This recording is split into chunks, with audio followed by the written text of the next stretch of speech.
Okay, it is not letting me go live to either of the Facebooks, but we are live on YouTube. This is so strange. Okay, YouTube, we're back. We're trying to get this working with Laura Lippman.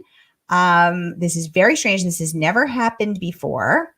Let me see what's going on. Let's see if this can get this working. YouTube, thanks for sticking with us. And Facebook, we're going to see if we can be with you in just a moment. Okay, it's thinking. It's just spinning and spinning. Okay. It says an error code on Facebook. This is usually temporary. Wait a moment and then try again. That's for my Facebook page. Yeah, we're getting this. Okay. Let me try this one more time. Hi, YouTube. We see you there. Thanks for hanging with us. Thanks for hanging out. This is very strange. We're having trouble connecting to YouTube. I'm right here with the amazing, incredible New York Times bestselling author, Laura Lippman, and we're just waiting for Facebook to connect. StreamYard's having a technical issue, so we're just going to give it one more second and see if we can get it going. It's thinking. It's the little train that I think I can. That's what we're manifesting here. Okay, it's just not letting me go live. Let me see if I can record this. I'm just trying to think of a workaround. You know what? I will post a link on Facebook to have everyone join us on YouTube. That's what we'll do. Okay. Okay, perfect. So and then I will, if worst case scenario, I'll download this later and post it on the Facebook. Got it. On the Facebook channel. So, okay, let's give this another shot. Everybody, I'm your on-air host, Sarah DeVello, and I'm thrilled to kick off my special collaboration with Murder by the Book today with none other than the amazing Laura Lippman, who's here to tell us about her brand new book, Dream Girl. Laura, give us the inside scoop. How did this book come to be? And I should go back to what we were talking about before because of our technical difficulties. Okay, I just wanted to make sure. Yes, thank you. The idea for this book came to me late in 2018, in part because I'd watched the film A Quiet Place. And I was thinking about how often literal isolation is a trope in horror. And it's really a big, important part of Stephen King's Misery. And I've kind of moved into a phase of my career where a lot of the books I write are almost in dialogue with books that were important to me. And certainly Misery was one of those. But I had begun to think that it would be fun to try to do something like that, but in a city where people were tantalizingly close, where the telecommunications were working, and yet still somehow the person who needed help wouldn't be able to get it. And my idea was that we're all a little bit more isolated than we realize we are, that social media, telecommunications, our smartphones give us a false sense of comfort in terms of how connected we are. And who would notice if things went suddenly awry in your life? You know, I actually have a standing joke with the coffee house in my neighborhood. Like I said, if I go 3 days in a row without coming in, please call the police. So. Yes, exactly. Because I always have those thoughts about if, you know, especially when I was single, but even now, if my husband's away or whatever, I think, what if something happened? What if I was held hostage in my house? Or what if I was, you know, something happened and who would notice that I was missing? So I love that you had that idea and then you very cleverly, because again, I think the idea that someone is, that they're not just out in the Maine wilderness in a snowbank, you know, right, being held captive, but the idea that someone is that there is people that could help us, but they're close, but yet so far, it adds another layer of stress and another layer of intrigue. And the way that you came up with that is to have this the hero, the main protagonist. You can't call him a hero. No, can't call him a hero. To have your main character in a state of dependence due to medical issues. So he's dependent. He's in a city, he's in a skyscraper in New York, but he's in Baltimore. He's in Baltimore. Sorry, Baltimore. Right. I was thinking New York, but Baltimore. Thank you. Yes. Cause he moved. Right. He moved back from New York. From New York to Baltimore. And he wanted to have a certain kind of apartment, didn't he? In Baltimore. but he's helpless. He's dependent. What is that? Tell us about that process. And his name is Jerry Anderson, and he is a successful novelist, a literary novelist who's had one phenomenal success called Dream Girl and other successful books that have followed, but he's sort of defined by this one book. And it's the book that he's known best for and the book that has earned him a comfortable living. He never has to write again if he doesn't want to, but he's serious about writing and he cares about it. And he loves what he does, but he has moved back to Baltimore to care for his mother, only to have her die after he closes on a new apartment. And then he suffers his own terrible injury, a tear to his bilateral quad. And he's stuck in bed, and he doesn't have friends, not in Baltimore. He's been married 3 times and divorced 3 times. He had a girlfriend that he was trying to jettison when this accident happened. He doesn't really have anyone. And you know, for a man in his 60s in particular, I think that's a problem. You know, so he has to count on his assistant to sort of help him during the day. And then overnight, there's a night nurse who comes in who seems sort of cheerfully oblivious to him. You know, she's not particularly interested in writers. She likes to watch TV and knit. And she seems to think that reading is sort of a silly thing to do. And that's his world. It's very small. And, you know, but he has a phone. He has a laptop. He has a smartphone. The TV's there. But he's pretty trapped. And when he starts getting what appear to be communications from the character in his own novel, who he knows was not inspired by anyone, but he has to now ask himself, okay, here are the possible scenarios. I'm losing my mind, which is scary to him because his mother died of dementia. The meds are causing these delusions. Maybe it's the meds and dementia together. And the final possibility is someone's gaslighting me. Someone has decided to screw with me, and I have no idea who it is. And of those possibilities, he goes back and forth on which is the most fearsome, like which would be the worst case scenario. And he's stuck in bed and cannot begin to imagine who would want to taunt him this way. Ooh, a tantalizing question.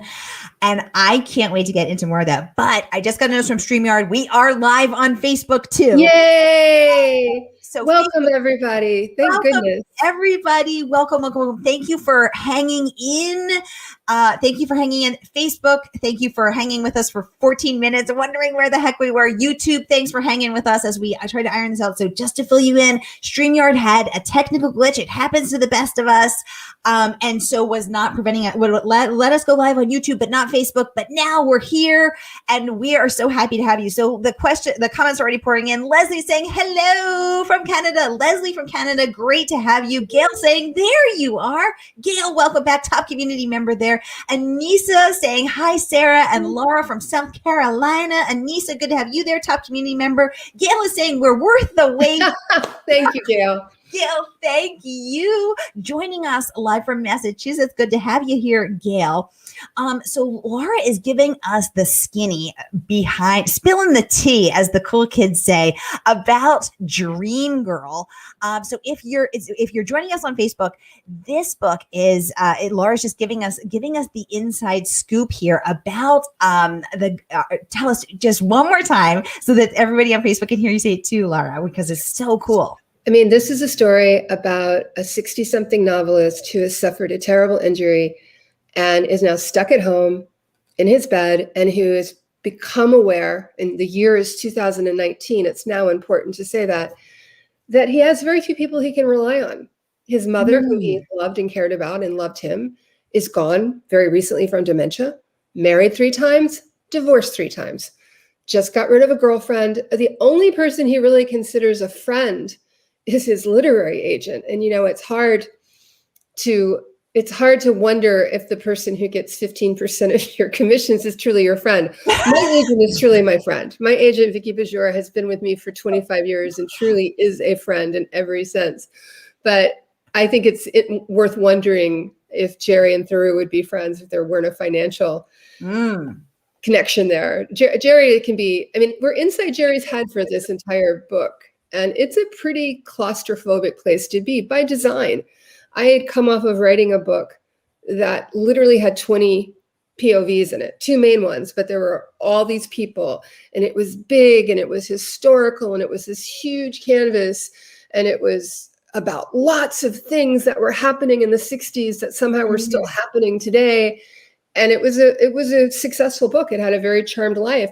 But my habit as a writer is to switch it up. And having spent time with this big cast in a historical novel with a lot of incident, I wanted the challenge of being stuck inside, really stuck, which we are. We are stuck inside Jerry's head for this book. And it's not the nicest place because Jerry is not a nice guy. He's not oblivious. He knows how the culture is changing, and he can pay lip service in conversation and say the right things, but he's thinking a lot of wrong things. He's crotchety. And yeah, I mean, he's like he's sort of older than his years. We're almost exactly the same age, and I tend to forget how old I am. I think I'm super young, partly because I have a lot of really young friends, young writer friends. We communicate in a group chat that's been really vital to all of us in terms of developing contacts and developing new projects. And I really think that in particular, the millennial women in that group have been inspirational to me and also sort of given me this window on the world that I wouldn't have had otherwise. The funniest story I like to tell is like last year I found out unexpectedly that I had a pension from the 12 years I worked at the Baltimore Sun. I was not expecting that. And I got this letter at the end of the year saying, you have a pension, you can take and the younger women I knew were very droll about that. One of them said to me, what's a pension? And then another one said, what's money? And this has been a really good check on what I'll call sort of boomer privilege. This idea that, it's good to be reminded that life for my generation is very different than it's been for the subsequent generations. And it's all just the luck of timing. It's not, there's nothing, I mean, we're a huge generation, but even that isn't something we controlled. So I was very interested in sort of this generational conflict. There are a lot of younger people in this book. The two women who work for Jerry, his nurse and his assistant, are both under 30. And they have very different ideas and very different prospects. And he's so dismissive of them. He's so dismissive of almost everybody. I mean, he's dismissive of his ex-girlfriend who's, in her 50s, and he's so hideous about her. He's a piece of work, Jerry Anderson. I just sum it up that way. Jerry Anderson is a piece of work, and we need to unravel the mystery that is that piece of work and get the scoop on him. But I just want to welcome everyone to this is an interactive conversation. That's how I love to do things. This is your chance. Every Tuesday, I give you two featured authors, and this is your chance to ask this extraordinary New York Times bestselling, multiple award-winning author anything you've ever wanted to ask her. Ask her about her book. Ask her about her writing process. Ask her about this piece of work, Jerry.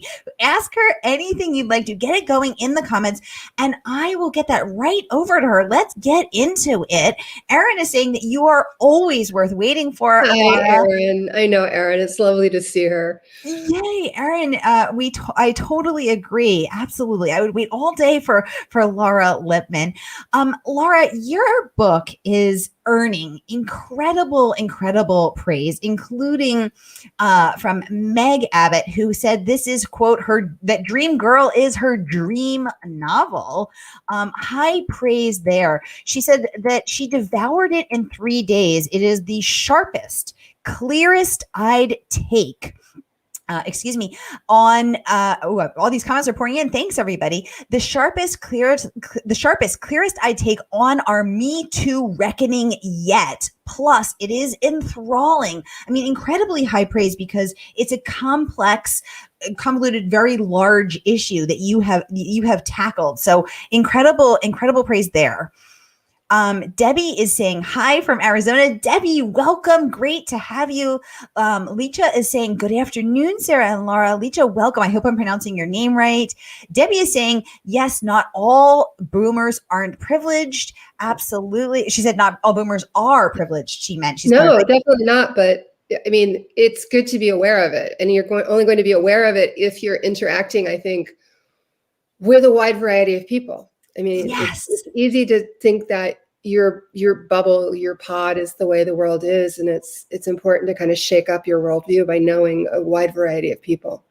Absolutely. Absolutely. Because then and only then, when you realize what others don't have, is a way for you to realize what you do have, and the hurdles that you haven't had to face, the hills that you haven't had to climb, the discrimination that you haven't had to overcome. A pivotal point in that realization and that reckoning. Thank you, Laura. That's so true and so well said. Licha is saying she'd like to know, Laura, do your book characters talk to you? And if they do, have you had to change something in the story because of it? Licha, cool question. It is a cool question. So my books are very character driven, which might sound surprising because they're written within the crime genre and they have pretty tight little plots. But you can only have those tight plots if you're paying attention to the characters and and remaining true to them. Every book I write is basically a story about how would this character react in this situation. And with Jerry Anderson, I take that to a pretty extreme resolution, which obviously we're not going to share with y'all today. Sometimes my characters talk to me. Sometimes when I'm stuck in a book, and I teach writing and I've given this advice, sometimes when I'm stuck in a book, I have a character write me a letter and it begins, "Dear Laura, this is what you don't know about me." And I just kind of let it flow. So yeah, I hear the voices in my head. And, definitely when I'm engaged with a book, and it's always very weird because by the time I've started publicizing a book like Dream Girl, this book was sort of done last fall. I turned it in June and went through edits. But by the beginning of the year, it was time to start a new book. And so I'm here talking about Jerry, but the characters who are talking to me right now are, Amber and Joe and Meredith and Jordan are the ones who are talking to me right now and trying to help me understand them. And I did something really kooky last week because I felt that there was something going wrong in the work in progress. And I decided that I needed to write what they call an I want song in a Disney movie. And that's what happens in like the first third of the movie. The main character sings the song about what they want. Ariel wants to go up to. And so I wrote I want songs for my two main characters and realized that I had one of my characters completely backwards, that I didn't really understand what motivated her. So once I got that, I was like, well, I have a lot of reworking to do, but I never mind that. I kind of get excited when I realize how much work I have ahead of me, as long as I have a grip on it. Like I was like, I think I know what I need to do now. And I was sort of struggling. So I think that answers it. But yeah, in short, my characters do talk to me.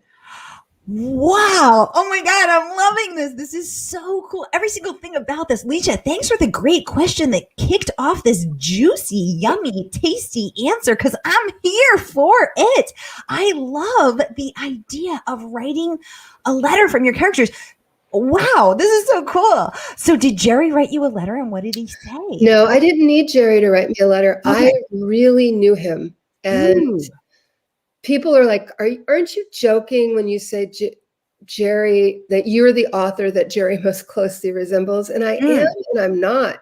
And, I said to you at the start of this is that I love for interviewers to follow their interest and passions because I'm going to learn something by what they ask me. Ooh. And yesterday I realized that in Dream Girl, I have given Jerry a significant flaw of mine, something that really bothers me. And it's something I've written personal essays about, which is that I worry about being a good friend. And I know I have let friends down. And if you look at Jerry's history, and he has wronged a lot of people, although he's in denial about it. I mean, 3 wives, a girlfriend, even his mother, whom he adores, he has wronged on some level. And there are other people. But one of the most grievous, unforgivable things Jerry ever did involved his two friends from college. I won't say more than that. And you find out very late in the book why these two people, well, we know that one of them is dead. We find that early on, that his friend Luke was an early casualty of AIDS. But we don't find out until very late in the book why the third friend in that friend group has not talked to Jerry for literally decades. Wow, that I hadn't even realized that touched so closely to my own fears about myself. I mean, so when I say Jerry is me, he is and he isn't. I like to think that I'm open to seeing the fact that I've made mistakes and that there are things that I need to do better. And there are people in my life from whom I would like forgiveness, but perhaps don't deserve it. But so, yeah, I didn't have to write a letter from Jerry. I had a real handle on him. What did his voice sound like? Did it sound like a voice, like an actor? Who was it? I happen to have an outstanding audio reader for this book, Jason Culp. So now I can't hear any voice but Jason's. And he was so dedicated, and the emails that he sent me as he was working on it and wanting to make sure that he did the best job possible. He even caught 2 errors in the manuscript, which is amazing. So now it's Jason's voice in my head. I can't hear any other. Oh, I love that. Okay. I'm glad you got a voice that you loved. That's so cool. Leecha's letting me know that I pronounced her name perfectly. Oh, Leecha, thank you. Names matter. I want to get every person's name just right. So correct me. Anissa corrected me, and I appreciate that. I was saying Anissa because my childhood friend was named Anissa. It's Anissa. I love to be corrected. I want to get it right. So let me know. Cool question from Debbie. If you could dine with any author, living or dead, who would it be, Laura? See, I'm going to be boring, and I'm going to pick all of my friends who are writers. I mean, I was just with several of them. I mean, my gang, there's Alifair Burke, there's Megan Abbott, there's Allison Galen, there's a friend named Greg Heron in New Orleans. I adore, across the Atlantic, I adore Mark Billingham, Martin Waits, Lauren Henderson, John Connolly. I mean, so that would be the best dinner because that would be fun. We know each other. We go way back. And I'm sure I've left some names out and I'm going to hear. If we're talking about a writer that I don't know, like one of my heroes, I think Mary McCarthy would be pretty interesting to have a meal with. I'm very curious about her. The absolute winner, and this is going to be obscure, is the writer Ruth McKenney, who wrote the My Sister Eileen stories. I always tell people that if I had time and if I had the resources, my passion project would be working on her biography because she's a really significant writer. Wow. And she was a significant novelist, journalist, and of course she's known as this great humorist, which she was. And then her life takes this horrible, tragic turn, and she doesn't write again. And there's already tragedy there. Her sister, the Eileen of My Sister Eileen, is killed in a car accident, like days before the first Broadway production of My Sister Eileen. She was with her husband, the writer Nathaniel West. So I would love to meet Ruth McKenney, although I would want to meet her before her life has been enveloped by this terrible tragedy that takes so much away from her. Okay. Well, Debbie is saying that is a great answer. Thank you, Laura. I put it out to the audience. Who else wants to go to this dinner? If this dinner ever happens, can I please come and serve you food? Like, can I just clear the plates? I mean, yeah, we're a fun bunch. The crime writers are fun. That's one of the things. They are not there as some of the happiest, most high-spirited people I know. You guys are a good time. Debbie's saying she would go. Leach is saying she would love to go. Leslie is saying this is her favorite question. I'm sorry. She said here's her favorite question. What is your favorite childhood book and what is currently in your reading pile? Great. Anissa saying she would like to go to the dinner. Anissa, you and me both, girl. Leslie would like to know what is your favorite childhood book and what is currently in your reading pile? Great question, Leslie from Canada. My favorite childhood book. I'm going to go with Edward Eger's Half Magic. Edward Eger was a writer from Ohio He wrote, I'll get the number wrong. It's a small number though. It's 6 or 7 books about ordinary children who discover magic. And these books are so beautiful, and they're very bookish because the kids are very bookish. But Half Magic in particular is set in the 1920s. It's about 4 kids. Their mother works as a journalist. She's a widow. So they're struggling, and they find a coin that grants wishes by halves. Which means you have to kind of figure out, they make lots of mistakes at first. And this is the pattern in every Edward Eger book.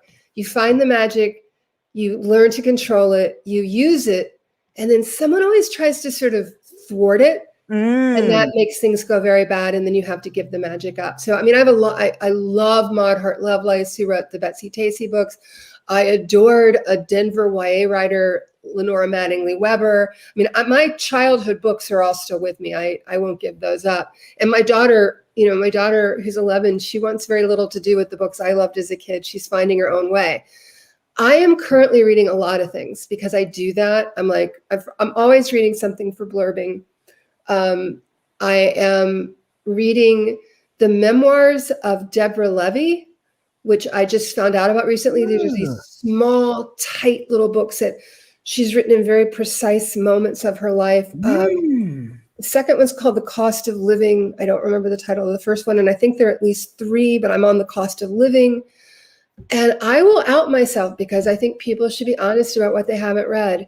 Yeah. This very morning, I started reading Anna Karenina because I've not read it.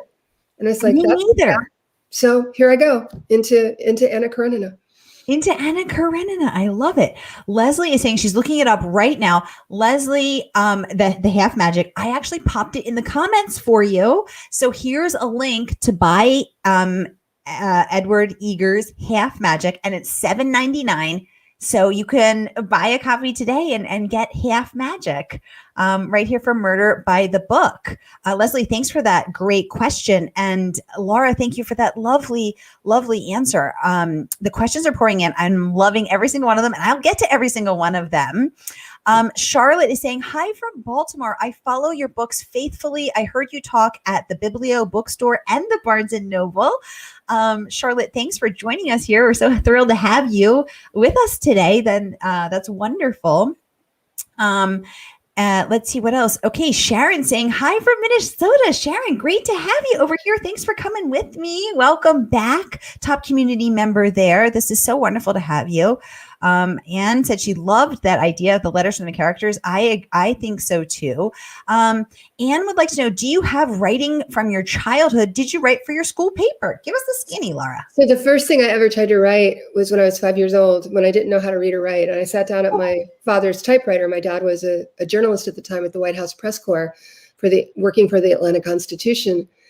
And I was like, okay, I'm just going to make words up and just type randomly, and then you'll be able to tell from the illustrations what it is. It was a story about cavemen. I mean, in my childhood, there's this whole sort of concept of cavemen clubbing women, dragging them around by their hair, fighting dinosaurs. It's all very strange and definitely not politically correct.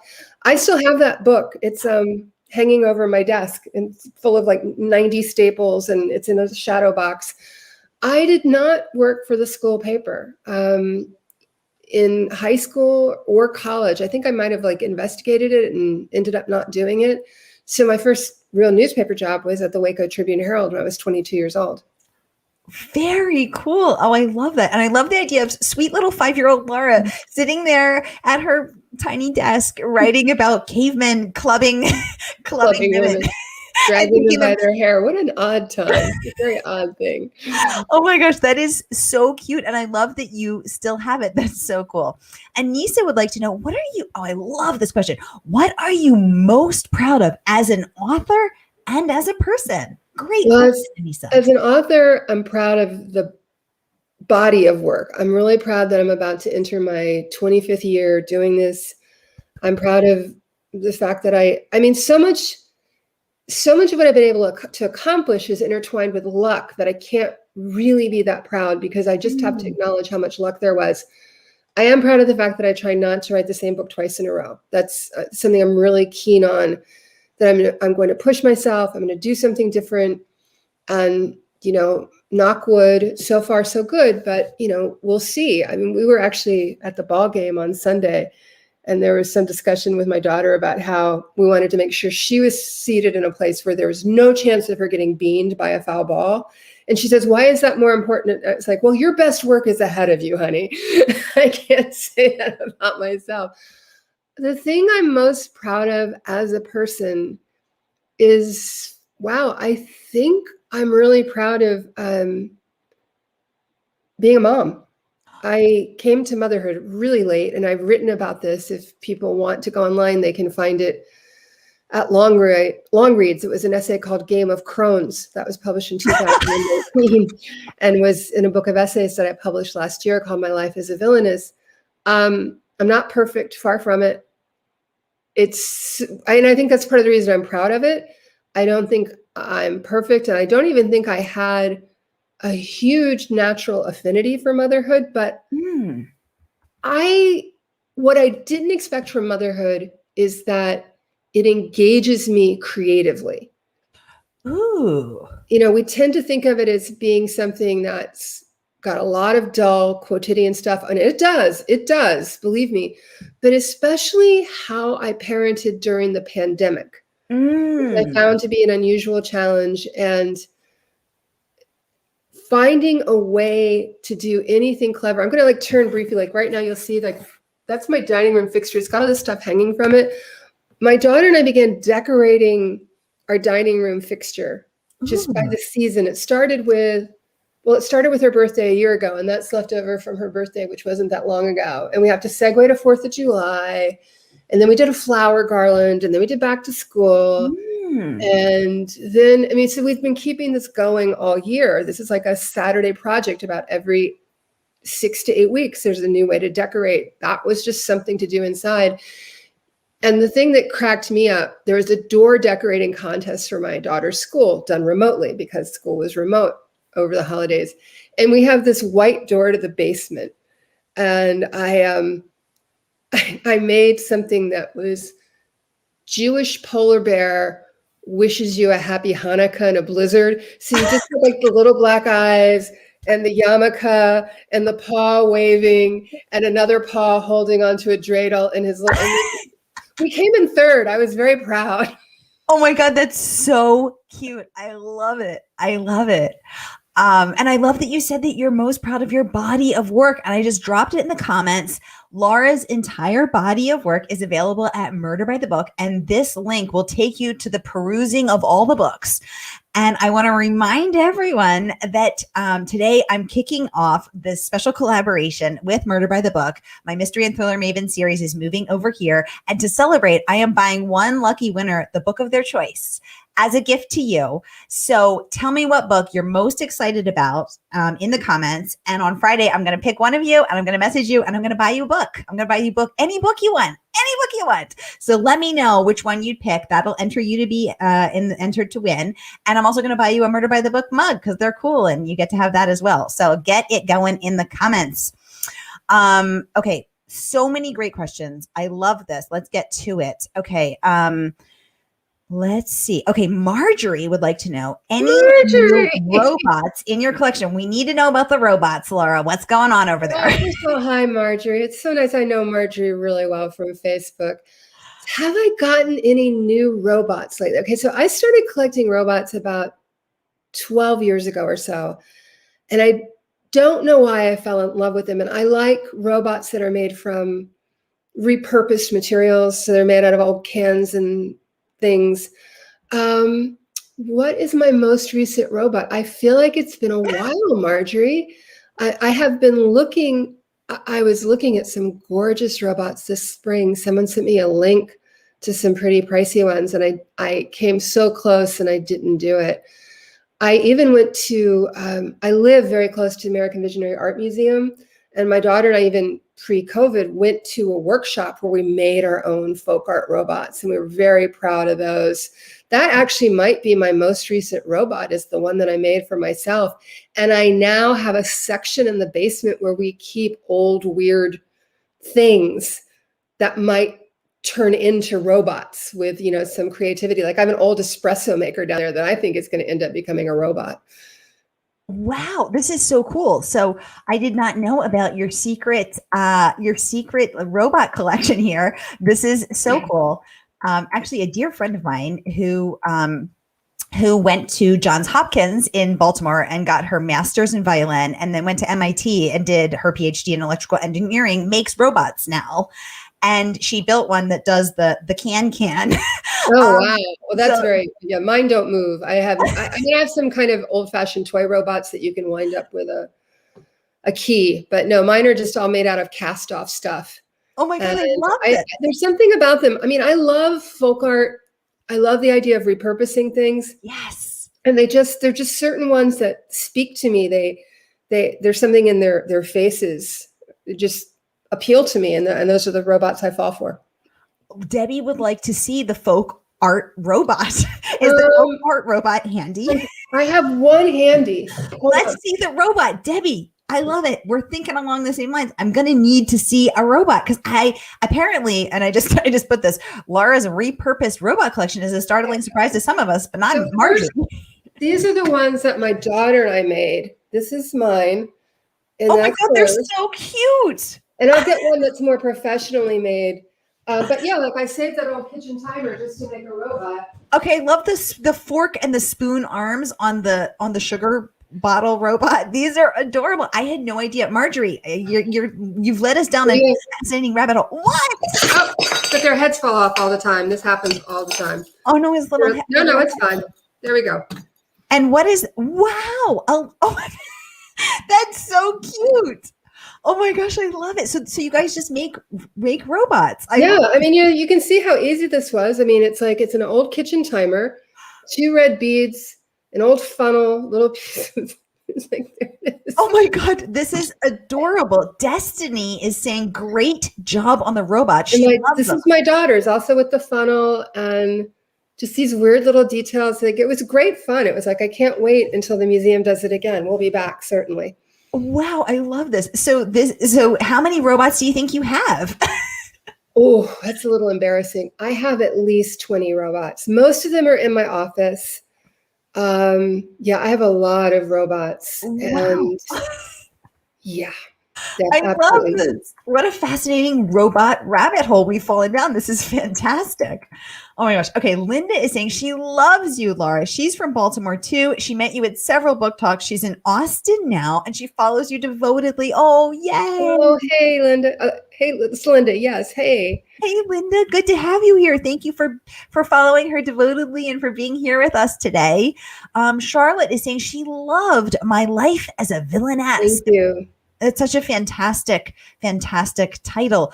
Anissa is saying she loves your honest answer. I'm loving that too. There's such an authenticity and a realness and an openness to this interview today, to us hanging out, and it's really heart filling and heart opening and mind opening. I absolutely love this. I'm just making sure I don't miss anybody's comments.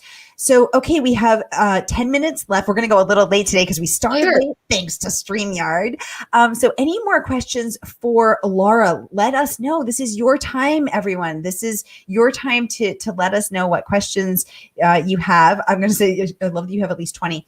So, Laura, one of the many things that I really admired and was sort of in awe about how you did is, so back to what you were saying at the beginning, that you wanted to create an honor, or sort of an homage to misery, but not to be this isolated version of misery, to have people tantalizingly close yet unreachable. And so Jerry is in this medical state. He's in and out of the drugs. His night nurse is dosing him. And he's, wondering what he's hallucinating. And I started to feel that dreamy fugue state myself as I was reading it, because you did it so artfully. I was like, what's happening here? I felt so out of it as I was reading it. So you did it so evocatively, so powerfully. I loved that. So how did you do that while also establishing, I'll be honest, I've tried to do that, but I just came off as not knowing what I was doing. So how did you do that and still stay in control of the narrative so we knew what was going on? So, the book is moving back and forth between past and present. Yes. And the past is memories, and they're memories that are triggered by things that are going on in the present.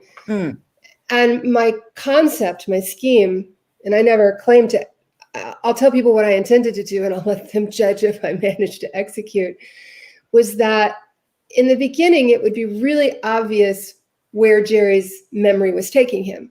Had a bad accident in the current day, it would be very natural for him to remember the time as a small boy that he ended up in the hospital with appendicitis. But as the book goes on and on, the links between Jerry's memory, between Jerry's present and what he's remembering, become a little less obvious with each chapter, till we get to the point where there's a scene in the present day where Jerry has reason to think about something that happens in the movie Scarface.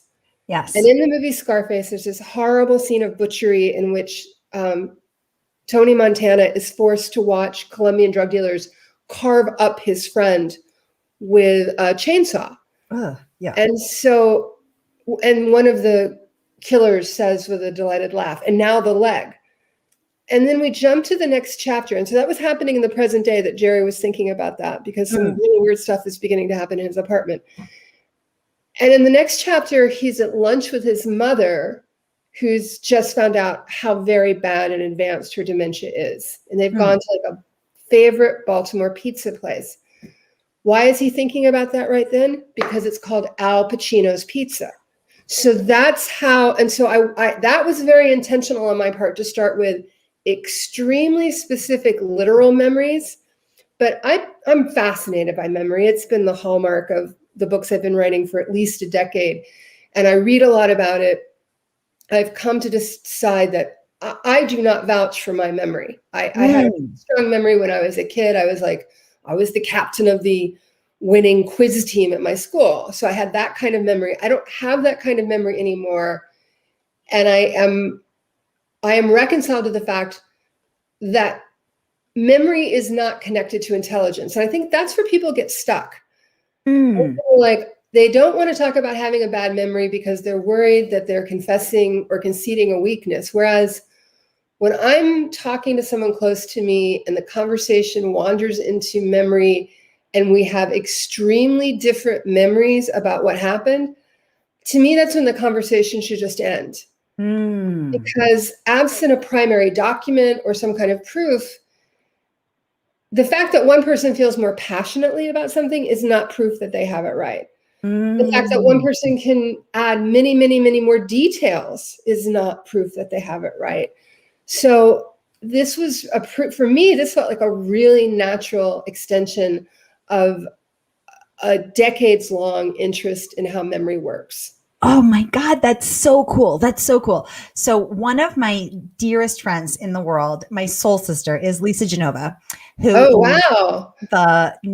course, the New York Times bestselling author of Still Alice and the Harvard-trained neuroscientist. She has a PhD from Harvard in neuroscience, so brain science, and she just came out with a hardcover, her first nonfiction about memory, and it's called. I read that. It's called Remember: The Science of Memory and the Art of Forgetting. And it is fascinating. Oh my God, it's so freaking cool. I have learned so much. I'm a layperson. I'm not a science person, but I have learned how memory works because she explains why you remember certain things, why you don't remember other things, how memory works, and why memory, as you just said, is the fallacy of this perfect memory. And she has all these really cool things, like you have to close your eyes and describe as best you can a penny. And it's a penny. I mean, we see a penny every day. We know Lincoln's on the front, but which way is he facing? Is he facing right or left? Where are the words "In God We Trust"? What does it say on the back? What are the buildings? Where does the year go? I mean, and all of a sudden you're like, oh my God, am I losing my mind? And it is so fascinating. And I actually I'm going to throw a link in the comments for anyone who wants to get a copy, because it is, and you laugh as you learn. It's really, really neat. So I also am fascinated by how memory works. I have a really good memory, but she shows you that no matter how good your memory is, it is highly, highly fallible. Okay. Oh my gosh. Okay. So Anne is saying this interview is joyful. Anne, thank you so much. Leslie saying this is fantastic. Maybe you should write about the robots. Anissa saying she's very excited for the new Megan Miranda book, Such a Quiet Place. Marjorie's saying she thought everyone knew about the robots. I didn't know about the robots. This is brand new information about me, to me. Marilyn saying she loves all of your books, Laura, and she's anxiously looking forward to Dream Girl. Marilyn, comment that you've just entered to win a copy, so that's fantastic. You can also grab a copy in the comments. Okay, what else do we have here? Destiny says, have you ever written a book where years later you felt you could have done a better job, or maybe you felt you did too much, or do you just keep moving on and you never look back? She says, if you ever did have an inkling that you didn't quite capture what you first hoped for in a novel, what book was it? What a fascinating and detailed question. Destiny, thank you. Laura, spill the tea. Stephen King who said that one of the reasons writers keep writing is because you never write a perfect book. I mean, I've grown a lot as a writer since I started publishing in 1997. I guess it was about 10 years into my career when it became very common for people to come up to me and say, I've been reading you since you first started, and I hope you don't mind me saying that you got better. And I said, well, of course I don't mind you saying that, because what are the options?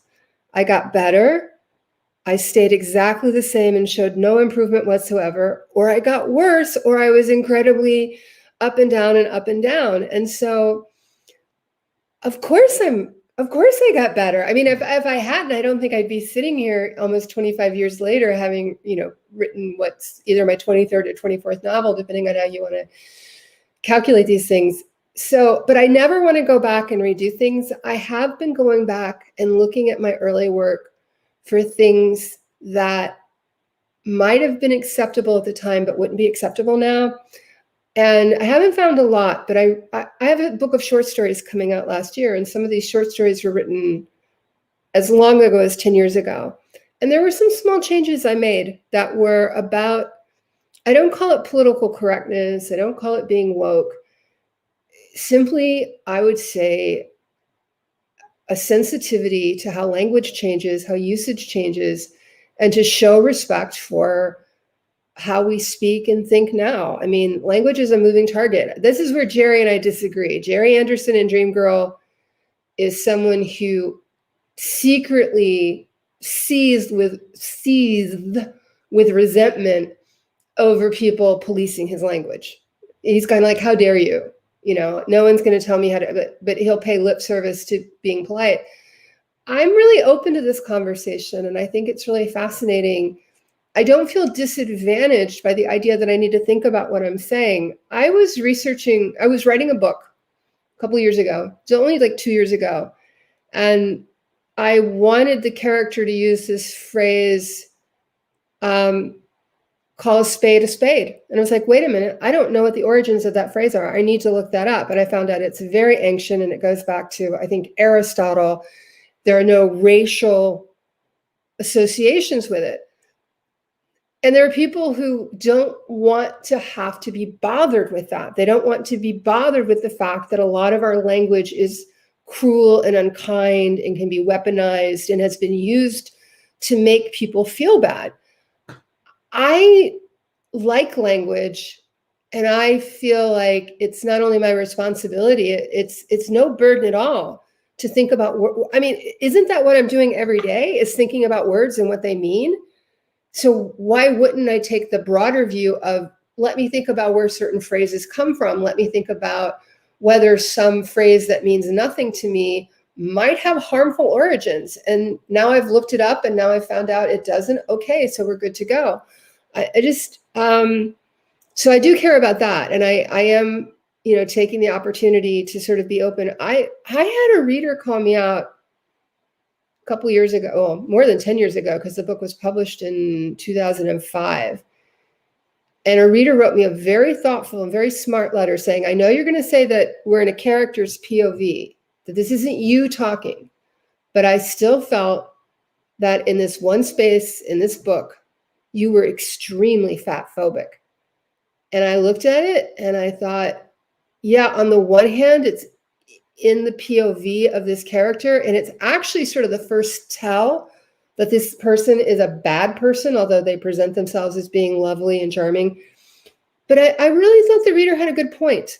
It was very early in the book, and too many people were just going to read that as hateful language toward fat people, which is, not acceptable.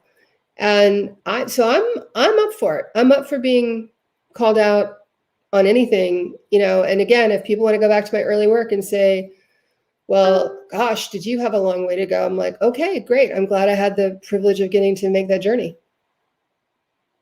I love that answer. Thank you so much for that thoughtful and self-reflective and willing to be vulnerable, willing to be corrected. I think that's such an important thing. And I also am the same. I want to be corrected. I want to have this conversation. I want to evolve. I don't want to, and I just wrote in the comments, we all know someone like Jerry, right? Yeah. Someone who just, he's going down with the ship. He's not going to bend. Yeah. He's not going to question. He's not going to evolve. He's going to stay stuck right where he is. I'm interested in learning. I'm interested in that willingness to be humble and to say, teach me, coach me, let's talk about it. That's important for us, I think, culturally and societally and universally to have that. So thank you for modeling that and for sharing that and for showing us that. I love that. That's so lovely. Charlotte would like to know, how about a new book about, and she corrected herself below, Tess Monahan and what she has been up to in life. Charlotte, cool idea. Laura, what about that? Well, the good news is Tess Monahan shows up in Dream Girl. It's only for a chapter. And she's Charlotte in several of the short stories. She's in several of the short stories. I'm sorry, I'm motioning to the people coming through the door that we're still on. She's in several of the short stories that'll appear next year in a book called Seasonal Work. When it comes to Tess Monahan, who's very dear to me, I was just too clever by half. And the last time we saw her, she seemed to be intent on conceiving a second child. And I don't know how to get back to the series. So, but I want to. And I especially want to get back to Tess. And I want to write Tess a fitting ending. She deserves that.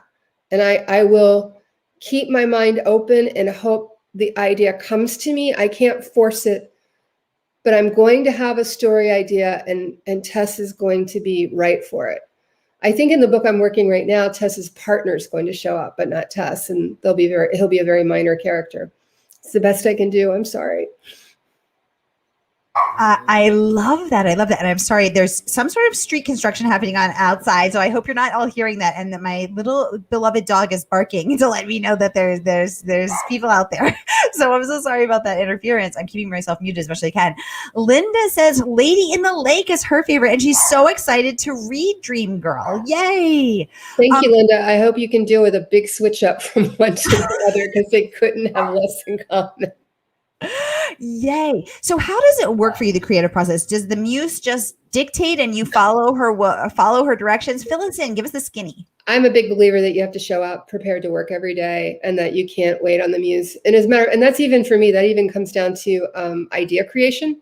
Like when it's time to have an idea for a book, I'm not romantic about that. I'm not fantastical about it. I once sat at a conference listening to another writer tell people kind of these dreamy, airy fairy ways to create. And I didn't agree with that. And I was like, I'm going to argue against this way of doing things by sitting here and in the next 10 minutes using a legal pad and old-fashioned brainstorming, I'm going to find my way to my next book.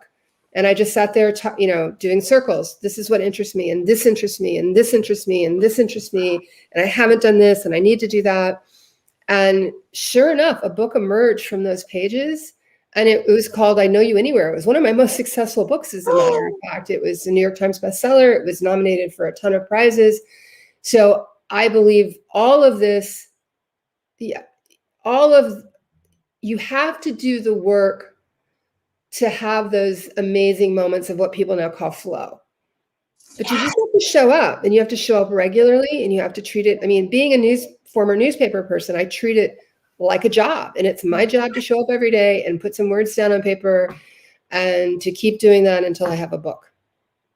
Oh, I love that. Thank you for sharing that behind the scenes process and for letting us in to see that. I think that's so cool and so so humble of you. Thank you for making that, because that feels more accessible than I sit there allowing the muse to, touch me with her wand, and then the divinity flows, and you're sitting here as a mere mortal thinking I could never do that.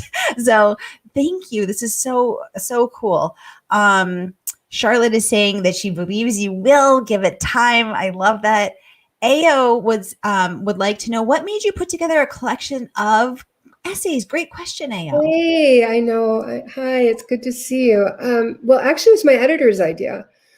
I don't even remember now why I started writing personal essays, which is something I always said I wouldn't do.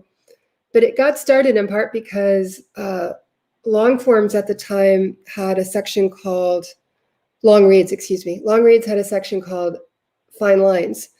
And I'm going to just be honest. I was a little bit tipsy, and I was up late at night by myself in New Orleans, where we go for vacation. And I DM'd the editor, which is really unprofessional. And I was just like, well, I want to write about being a really old mom. And that became Game of Crones. And the editor, Sari Botten, she's since left that position, but she's an amazing writer and editor.